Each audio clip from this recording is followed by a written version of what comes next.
உமக்கு இல்ல, கிள்ளி போடாதீரும், அள்ளி போடும்.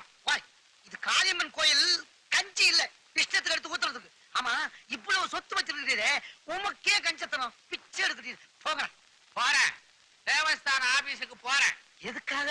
போய் எக்ஸிக்யூட்டிவ் ஆபீசரை பார்த்து ஐயா, குருக்கள் கோவில் பிரசாதத்தை காக்காவுக்கு போடுற மாதிரி கால்வாசிய பக்தர்களுக்கு போட்டுட்டு முக்கால்வாசிய அவரோட ஆசனாகி பர்வதாம்பாள் வீட்டுக்கு அனுப்பிச்சிடுறார் அப்படிங்கிற விஷயத்தை ஆபீசத்தை சொல்லிடுவேன்.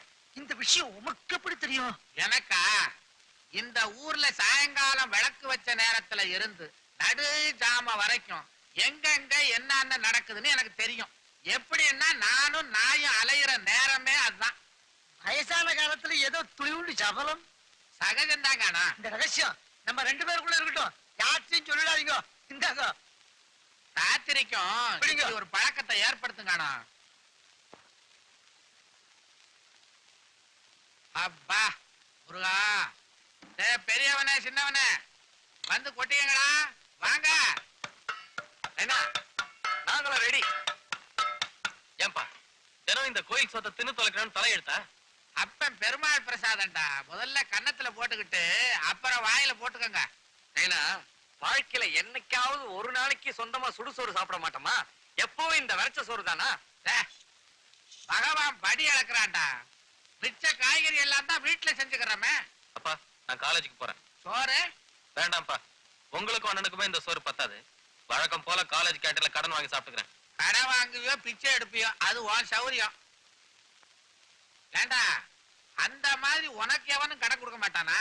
ஏனாசி, கேவலம் ஒரு சின்ன பெட்டி கடையில 2 கடலை உருண்ட கடனா கேட்டா கூட ஏண்டா லட்சாதிபதியோட புள்ள பிச்சைக்காரனாட்ட கடன் கேட்கிறேடா, உன்னையும் உன் நைனாவை கட்டி வச்சு செருப்பால் அடிப்பம் பரவாங்கிறான்பா. ஆமா, நீ தானே கடன் கேட்ட, என்னையா அடிக்கிறேன்றான் செருப்பால. சரி உட்காரு, இதுல பாதிய சாப்பிட்டு மீதிய வச்சுக்குவோம். ஏன்னா என்ன ஏனைனா நோ நைனா? ராத்திரிக்கு வேணாமா? அந்த கோயில்ல காலையில மாத்திரம் தான் பிரசாதம் கொடுப்பாங்க. ஏண்டா, மாப்பிள்ள மார்க்கெட்ல உன்ன 1 லட்சம் ரூபாய்க்கு வித்து ஒரு பொண்ணை கல்யாணம் பண்ணி வச்சனு, அந்த மருமக எனக்கு தேவைதானா? கொஞ்சம் வரியா?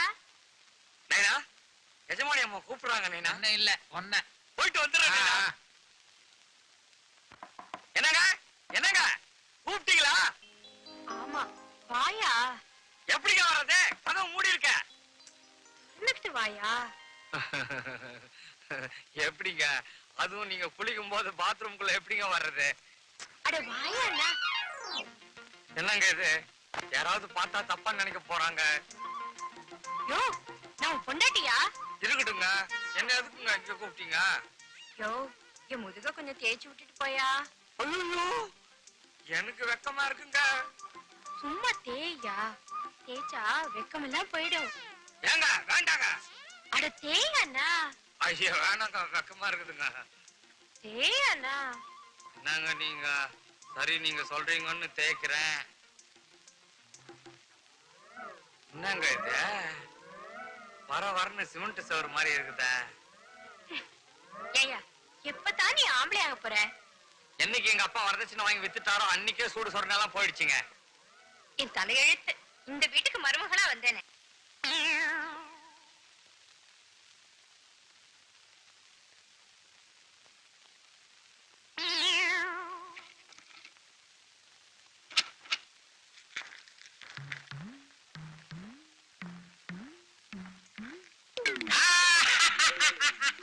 ஐயோ, இந்த அணியத்துக்கே கால் இல்லையா?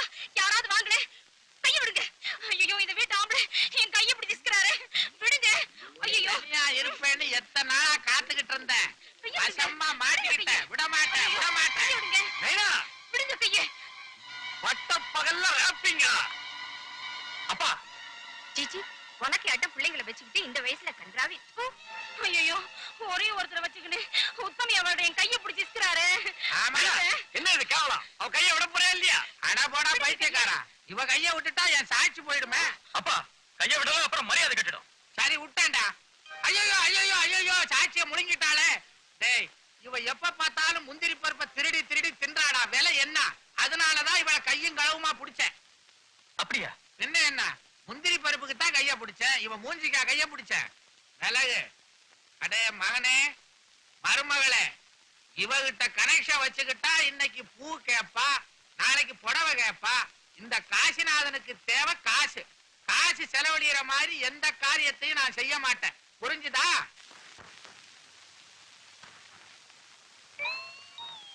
நைனா, என்ன நைனா இது? பயிருக்கு எரு போடுற மாதிரி நீ பணத்துக்கு மருந்து போட்டுக்கிட்டு இருக்க.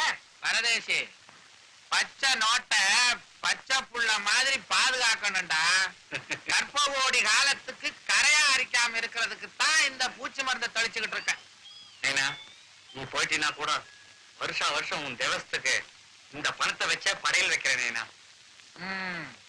எனக்கு முன்னால நீ போயிட்டீன்னா கிட்ட குடும்பம் அப்பனும் பிள்ளைங்க பேசுற பேச்சாது. சரி சரி, 200 ரூபா கொடுங்க. 200? எதுக்கு? ஷாப்பிங் போகணும். பாரு, நீ ஷாப்பிங் போனாலும் சரி, சந்தைக்கு போனாலும் சரி, 2 ரூபா கூட தரமாட்டேன். எங்க அப்பா கிட்ட 1 லட்சம் ரூபாய் வரதட்சணை வாங்கினீங்களே, அதுக்கு மாசத்துக்கு வட்டி என்னாச்சு? வரதட்சணைங்கிறது மொய் எழுதுற மாதிரி, அதுக்கு வட்டி எல்லாம் கிடையாது. என் பையன் உன் கழுத்துல 3 முடிச்சு போடுறதுக்கு ஒரு முடிச்சுக்கு 50,000 மேனைக்கு 1.5 லட்சம் கேட்டேன். பப்ப இருக்கானே கஞ்சப்பைய, ஒரு முடிச்ச குறைச்சுக்கான்னு 1 லட்சம்னு பேசி முடிச்சுட்டான். சரி, அப்படின்னா நான் இப்பவே வக்கீல்கிட்ட போறேன். எதுக்கு? நீங்க வாங்கின வரதட்சணையை சொல்லி உங்க மேல கேஸ் போடுறது. எது? நைனா, என் பொண்டாட்டிய பத்தி என்ன நினைச்சுக்கிட்டு இருக்க? இன்னும் கைவசம் பல திட்டம் இருக்கு. ஒன்னொன்னா சொல்ற. ஒரு கிருஷ்ணாயில் தின்ன எப்பவும் என் கட்டில் கடியிலே வச்சிருக்கேன். எதுக்கு? என் பையன் தூங்கும் போது அவன் மேல ஊத்தி தீய வைக்கிறதுக்கா? இல்ல, எப்ப தேவையோ அப்ப என் மேல கிருஷ்ணாயில ஊத்திட்டு நேரா போலீஸ் ஸ்டேஷனுக்கு போறேன். போயே மேற்கொண்டு 50,000 ரூபாய் வரதட்சணை கொடுக்கலன்னு என் மாமனார் என் மேல கிருஷ்ணாயில் ஊத்தி கொடுத்து வந்தாரு, தப்பிச்சுட்டு வந்தேன்னு கம்ப்ளைண்ட் பண்ணுவேன். அம்மா தாயே பரதேவதை, நீ எல்லாத்துக்கும் துணிஞ்சவ, செஞ்சாலும் செஞ்சிருவ. உன் சங்காத்தமே எனக்கு வேணாம். இதை எடுத்துக்கிட்டு தொலை, மனசு இல்லாம குடுக்கறேன். உங்க மனசு யாருக்கு வேணும்? நைனா, அடைச்சா நைனா கொயினா, அவ பேசினதெல்லாம் பாத்துக்கிட்டு இருந்த நாய. போச்சுக்காத நைனா, 10 ரூபாய் கொடு நைனா. அத்தா, நான் உசுரோட இருக்கிற வரைக்கும் உனக்கு ஒரு பைசா கூட தர மாட்டேன். அப்போ உன் ஜாதகத்தை கொடு. எதுக்குடா? உன் மாதகத்தை எப்பன்னு தெரிஞ்சுக்கிட்டா? அடி செருப்பால என் ஜாதகத்தை எவங்கிட்டையும் காட்ட மாட்டேன். அப்படின்னா நானே ஒரு ஜோசியர்கிட்ட கையை காட்டி எப்ப மொட்டை போடுறதுன்னு தெரிஞ்சுக்கிறேன்.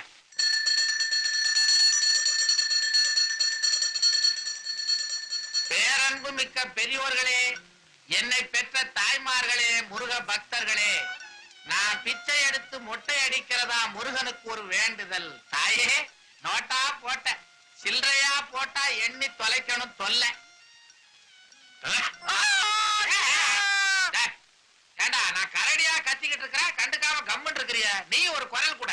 ஐயா, நைனா மகனும் வெக்கம் ரோஷம் மானத்தை விட்டுட்டு பக்தியோட உட்காந்துக்கிட்டு இருக்கோம். 5 10 போடுங்க ஐயா. பண்ணாடுங்க பண்ணாடுங்க. முருகா, பொய் சொல்லி காசு கேட்கிற இவன் கையி பக்கவாதம் வந்து பொசுக்குன்னு விழுந்து போகணுங்க. நைனா, சாபம் விடுறான், இடத்த மாத்திருவோமா? அவன் என்ன பெரிய துர்வாச முனியா? இதுதான்டா நமக்கு ராசியான இடம். நைனா, அங்க வர்றது நம்ம சொந்தக்காரர் தானே? ஆமா, சொந்த கார் வச்சிருக்கிறவன் எல்லாம் நமக்கு சொந்தக்காரன் தான். அவனை விடாத ஏதாவது சில்லற கேளு. அப்பா, அப்பா, நம்ம காசி மாமா ஓட்டாண்டி ஆயிட்டார் போல இருக்குப்பா. பாவம், ஏதாவது பிச்சை போடுங்கப்பா.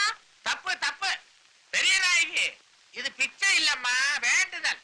பிச்சை எடுத்து முருகனுக்கு கல்யாணம் பண்ணி வைக்கிறதா வேண்டி இருக்க. அப்படியே என் பொண்ணுக்கும் சீக்கிரமா கல்யாணம் முடியணும்னு அந்த முருகனை வேண்டிக்குங்க. வேண்டிக்கிறேன் வேண்டிக்கிறேன். நோட்டை காட்டுங்க.